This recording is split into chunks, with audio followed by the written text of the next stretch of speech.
heart. I'm not going to sugarcoat this. You know by now I don't sugarcoat things, and I'm not going to start now. We are in the worst part of this pandemic to date. This is the moment that medical experts have been warning us about and dreading since the beginning of this pandemic. Here's what our hospitals are nearing capacity, and they are burning through PPE, the masks and gloves that we've been working to stockpile. They are burning through it because they are overwhelmed. And unless we get our act together right now, we could be hitting our daily peak of deaths in Michigan come Christmas. The numbers tell the story. Last Friday, we recorded our 200,000th case of COVID-19 in Michigan. Every single day this past week, the United States has recorded over 100,000 new cases, and our country is advertising a 9/11 every 3 days. No one is safe from this virus. Youth will not protect you from COVID-19. Fame and wealth will not protect you from COVID-19. Our children have caught COVID-19. Our friends and neighbors and loved ones have caught it. Leaders everywhere, those here in Lansing in this state capitol, and all the way up to the White House, have caught COVID-19. Nobody is immune to this disease. And unlike the spring, when the weather was starting to get warmer, you can show symptoms. You might not show symptoms. You might survive, you might not, and none of us knows, and that's the scary thing about COVID-19. None of us needs a judge or an executive order to make smart decisions for ourselves and our families. There are real, concrete steps that we can all take to get this virus under control and to protect our families, our frontline workers, and our small businesses. The Department of Health and Human Services has issued a number of emergency rules that we must all follow to protect one another. And these rules have the force of law. I know the Supreme Court decision was confusing. And get a flu shot. These are not do this or that. It is do all of this to stay safe. And just because you are okay to do something, just because you're allowed to do something, just because you can do something, doesn't mean that it is a smart thing to do. Dr. Kent Van Gorder from Sparrow Health Systems is here today to give a firsthand account of what is happening in our hospitals and why it's so important to do your part for our frontline workers. These men and women have been putting their lives on the line day after day for the past 9 months. Every day they wake up and choose to put the health and safety of our loved ones before their own. As COVID-19 spreads in communities across our state, more of our nurses and healthcare professionals are getting sick outside of work, which means more hospitals are facing serious staffing shortages. Earlier today, the leaders of our state's largest hospital systems, along with the Michigan Health and Hospital Association, called a press conference to be very clear about their high and rising level of concern. These hospital system leaders communicated that COVID-19 hospitalizations are up 5-fold over the course of the last 5 weeks in their hospitals. The number of COVID patients in hospitals across our state now stands at 60% of the April peak, and the patient count is expected to double in just 2 weeks to be an all-time high in Michigan over the course of this year.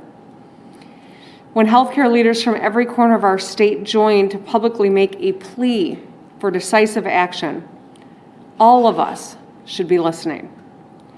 This virus isn't just a problem in one part of our state. Right now, rural Michigan is getting hit the hardest, and it is spreading rapidly everywhere. It's hitting cities like Grand Rapids and Flint and Jackson. It's also hitting smaller towns like Levering and Marshall and Clare.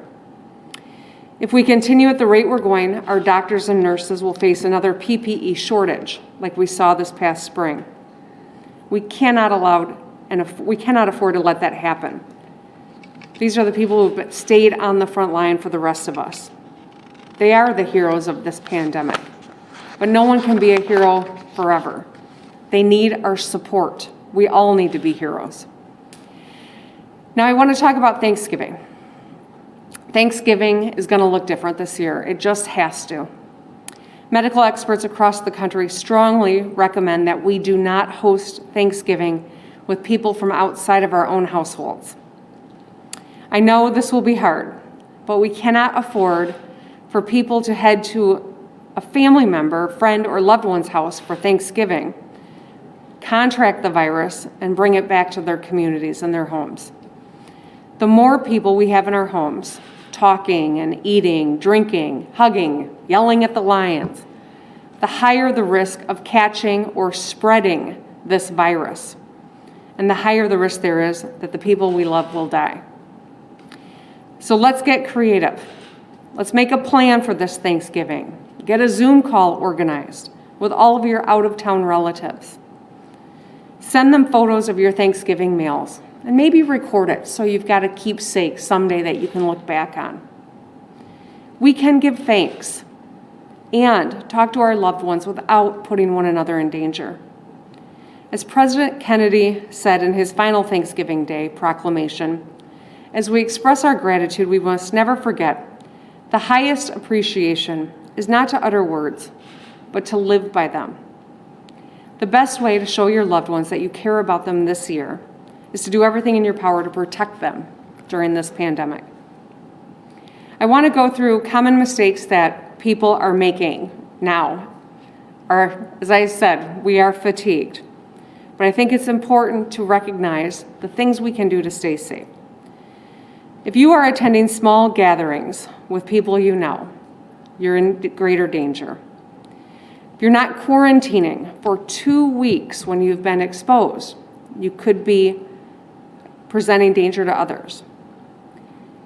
Making the mistake of getting tested too soon after exposure. Making the mistake of assuming that because something is allowed, it is safe. Just because you can do something doesn't mean you should. Yes, our grocery stores are open, but you should limit your trips to limit your exposure, and only one person from the household go to the store. Assuming that taking one precaution will keep you safe. We got to take all of these precautions. Physical distancing without hand washing, and that's a recipe for disaster. We have to do all of these things, not one of them. And assuming that your friends and family are as careful as you are. We love our friends and family and want to stay connected, but you can't assume everyone is following the same approach that you are. And we cannot continue to make these mistakes. We've all got to do everything we can to stop this virus. Like I always say, people in Michigan have grit. We're tough. We protect one another. We've never backed down from a challenge. Right now, my team and I are following the numbers closely and strongly considering all actions that we can take to keep Michiganders safe. But every one of us has to play a part. We all have a personal responsibility to do our part. Let's do what we did in the spring and show the rest of the world Michiganders know how to take care of one another. This week, MDHHS launched a new free contact tracing app for Michiganders to download that will alert you if you have come into contact with someone who's been diagnosed with COVID-19. Go to the App Store and download the My COVID Alert app to make sure that you have all the information you need to protect yourself and your family. And remember to stay smart. Every time you wear your mask, every time you maintain 6 feet of distance from one another, could mean another life saved. Let's get to work. And with that, I'll hand it over to Dr. Khaldun.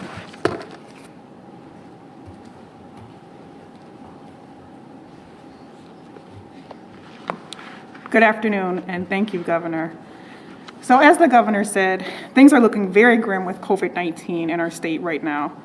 Today, we are announcing a total of 236,225 cases and 7,811 total deaths due to COVID-19 in Michigan.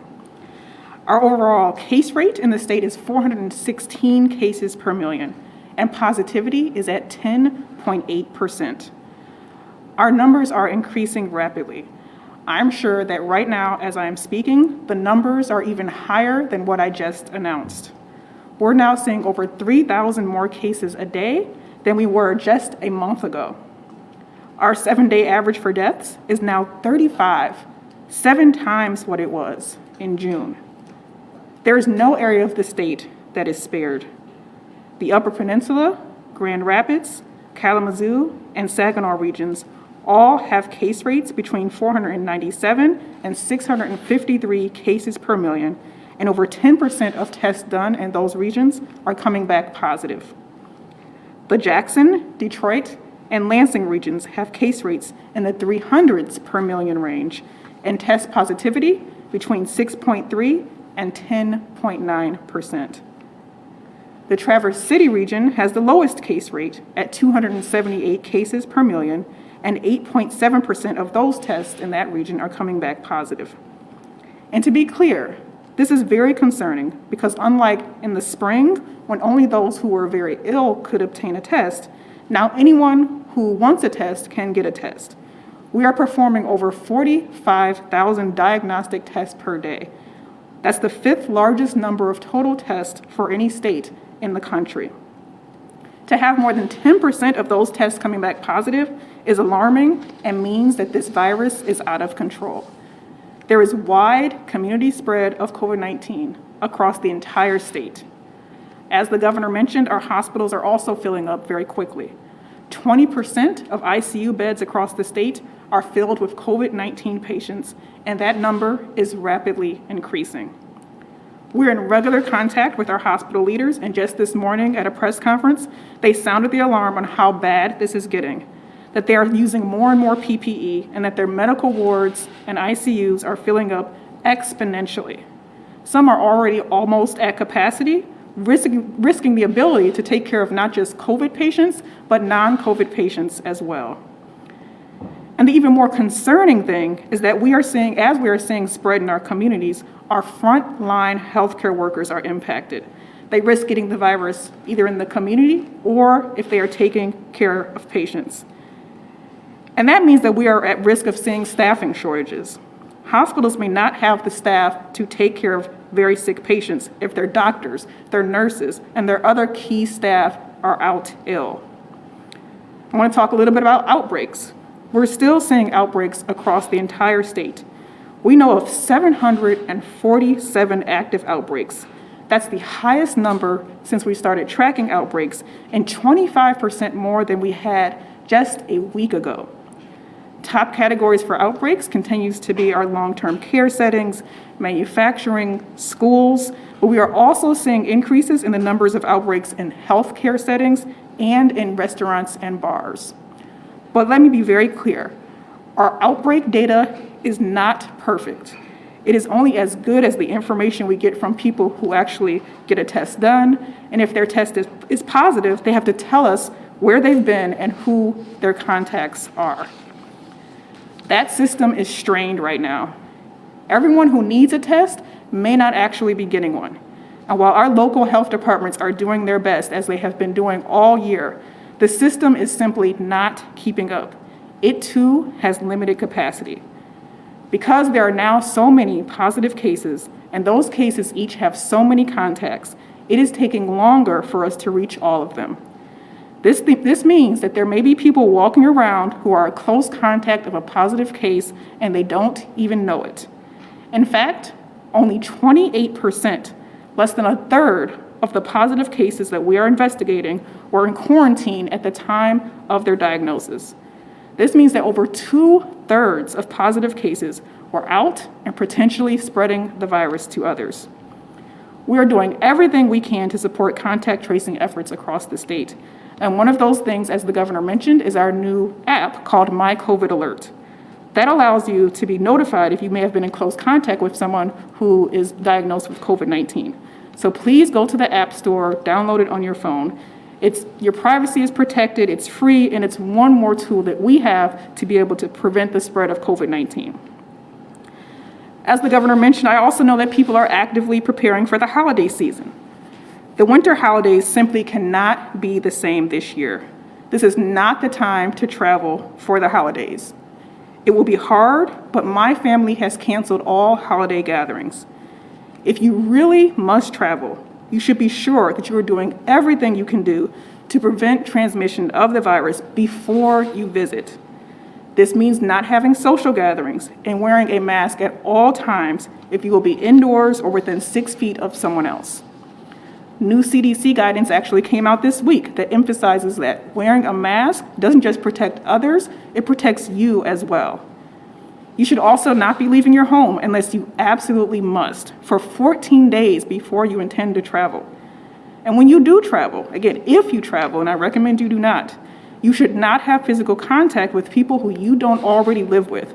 I know you may want to hug your extended family, but you could have the virus and you could spread it to them. I also want to talk about testing and travel.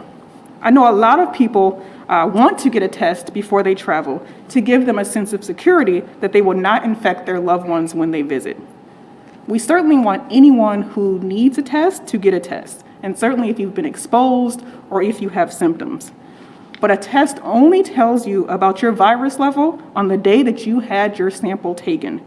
No test is perfect, and it can take up to 14 days after being exposed to the virus to come down with symptoms or for a test to be positive. So please do not have a false sense of security about one negative test before you travel. Testing does not eliminate the need for prevention and things like wearing masks, washing hands, and maintaining 6 feet of distance with others. If you are smart now, you may be able to have a nice holiday with your loved ones alive at this time next year. Now, I know many people across the state are doing the right thing. It's why our cases are not even higher than they are now, and it's why we brought our curve down in the spring so well. I know people are tired of living like this, but we really have to double down. This pandemic will eventually end, and we have to do what it takes to avoid as many infections and deaths as possible. We are potentially looking at some of the deadliest, most grim days of this entire pandemic ahead of us if we do not collectively change our behaviors. And while we are actively planning to distribute a COVID vaccine when it becomes available, it will take several months after it becomes available for it to have a significant impact on the spread of the disease. So please, everyone, take this seriously. Wear your mask over your mouth and nose every time. Do not gather or go out unless you absolutely must. Let's come together to protect ourselves and to protect our communities. And with that, I will turn it over to Dr. Kent Van Gorder.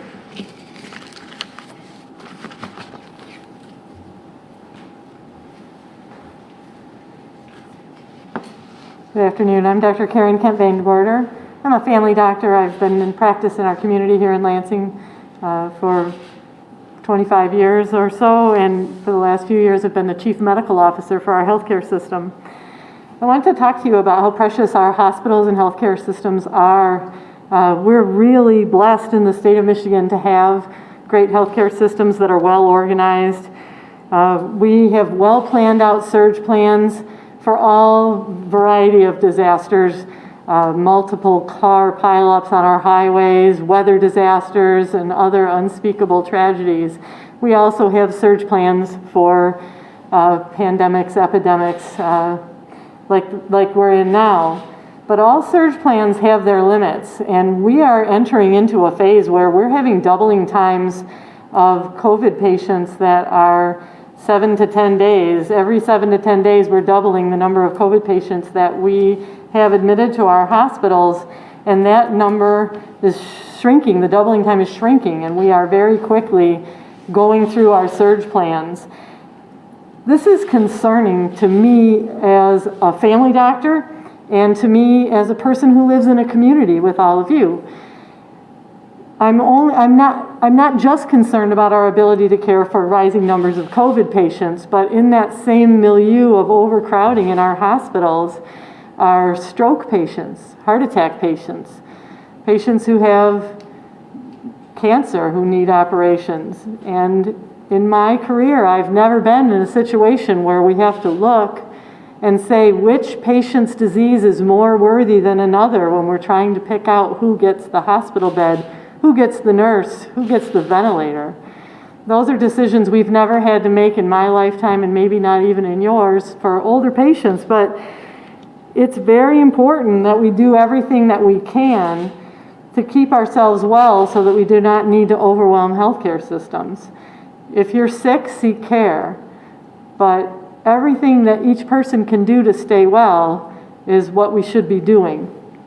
I want to echo what was said about doing all things that are possible for you to stay well.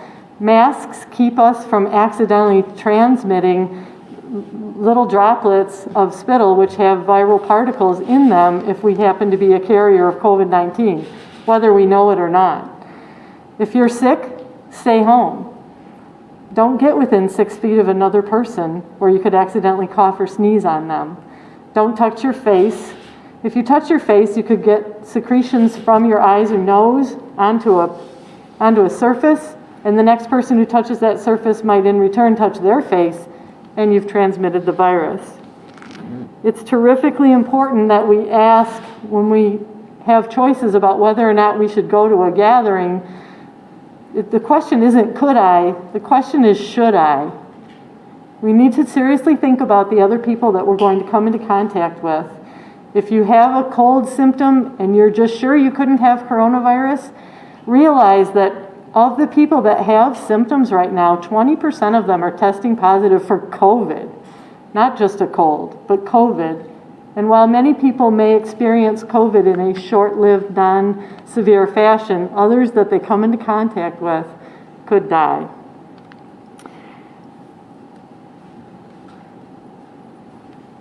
I want to close by stressing how important it is to protect our hospitals and our healthcare workers.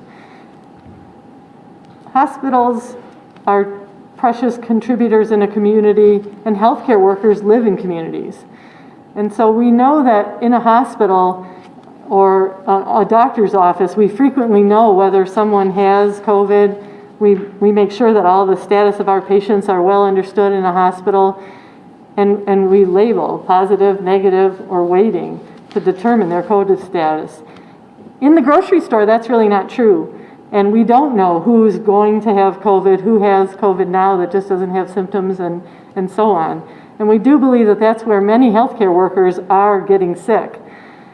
With positivity rates going to 10% or higher in some communities, we just can't go to the shelf and pull off more ICU nurses or more pharmacists or more physicians that are able to run ventilators and take care of wildly sick patients. Those are just patients that will go without when those doctors and nurses have to come offline and be quarantined. It's especially important in smaller communities around our state where they just don't have the margin, they don't have the bench strength of healthcare workers, And all of the travelers that come in when we usually have surge needs are busy. Our whole country is experiencing this. So I just implore everyone to do everything that they can to stay well and stay home if you're not feeling well. Thank you.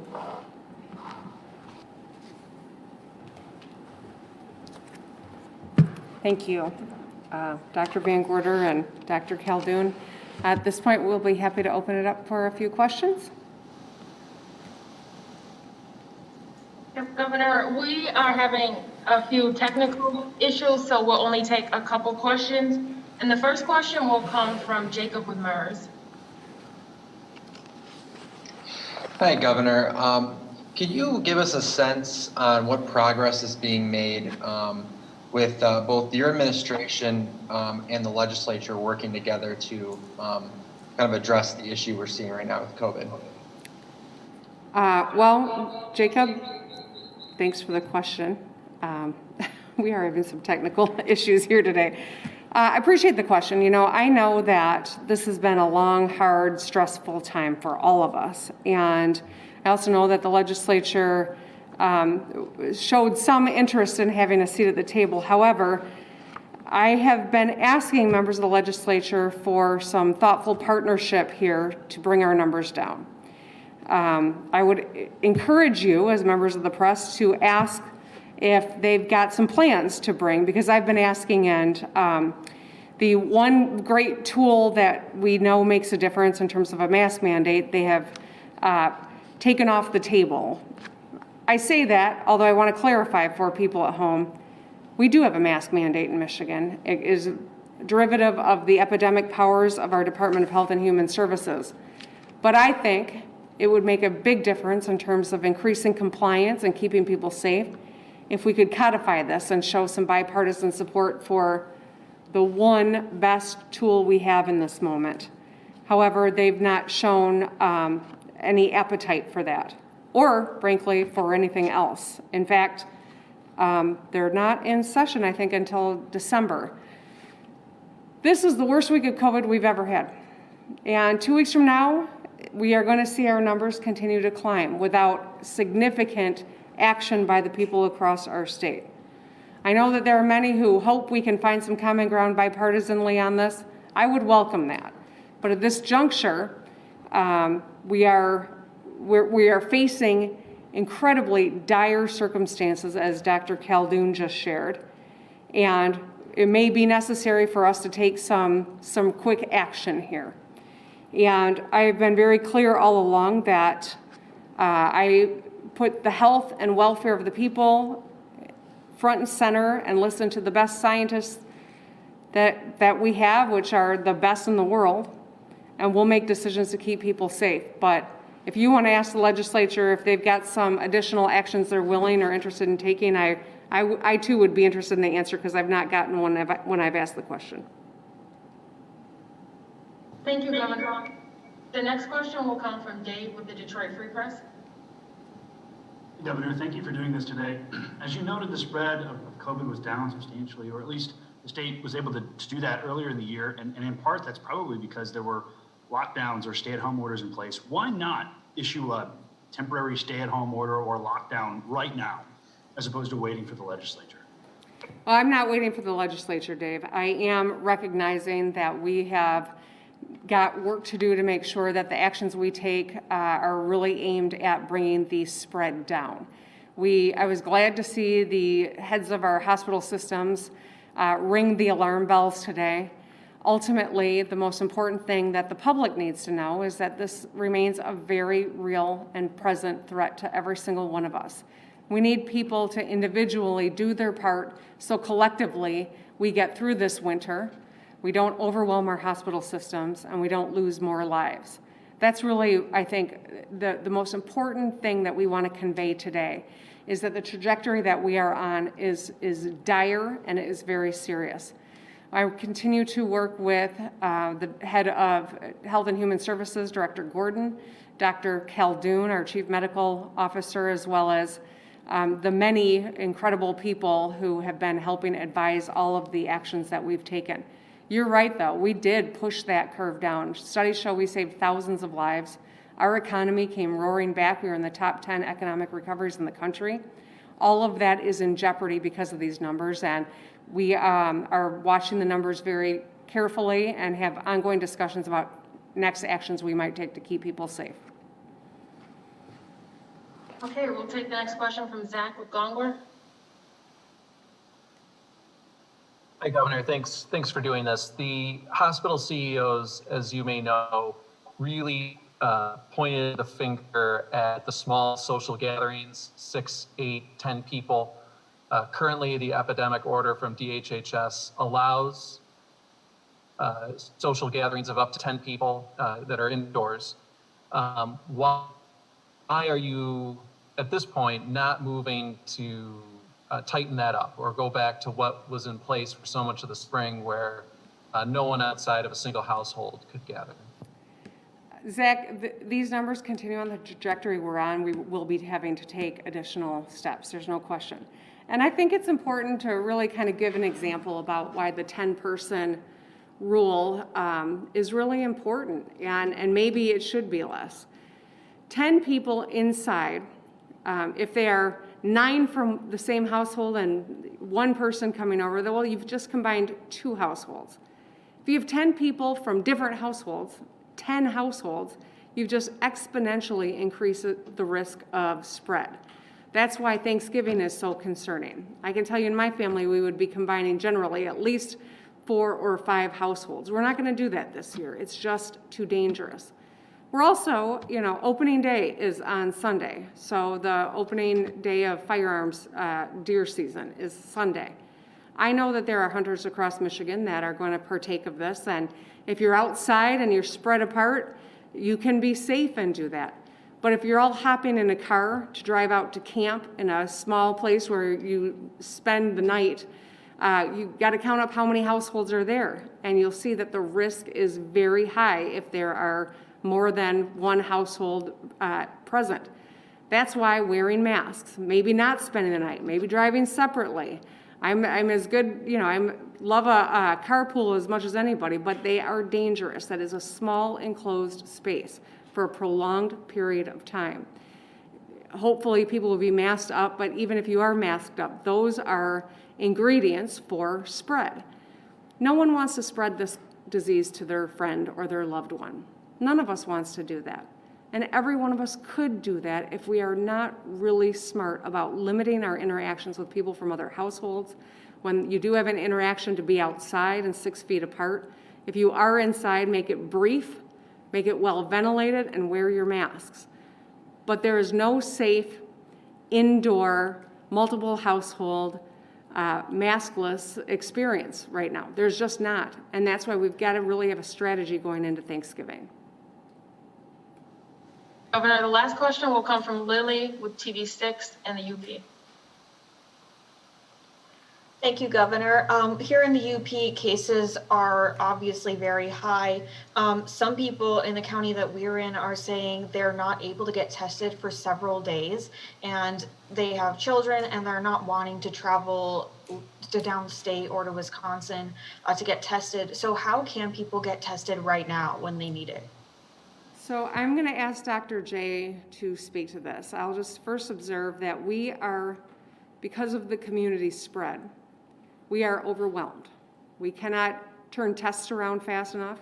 We don't have enough contact tracers because there's just so much spread. And so we've got to have additional strategies going into that, and that's what I'll ask Dr. J to share with you to address this particular fact pattern that you shared. Yeah, the question of testing is really a concern. As I said, we're testing now over 45,000 diagnostic tests a day, and we're one of the top states in the country for testing. But we're incredibly concerned about what's happening with our testing capacity across the state. We have an entire team that meets every day to receive requests from local health departments, including we're in close contact with the Upper Peninsula local health department officials as well. So again, if people need a test, they should call their doctor. They can go to our website, coronavirus.gov, michigan.gov, to find out where there's access to a test. But I hear you that it is an ongoing concern, and we continue to aggressively look at how we can improve our testing across the entire state.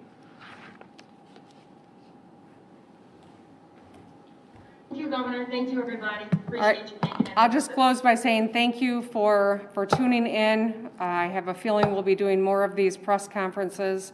Sadly, we are at a very serious moment. I'm asking and reiterating that we're asking people to do your part. Please mask up and wash your hands a lot and stay physically separated. And let's have a plan as we go into the holiday or if you're going hunting. We need to stay safe. We need to take actions to keep one another safe.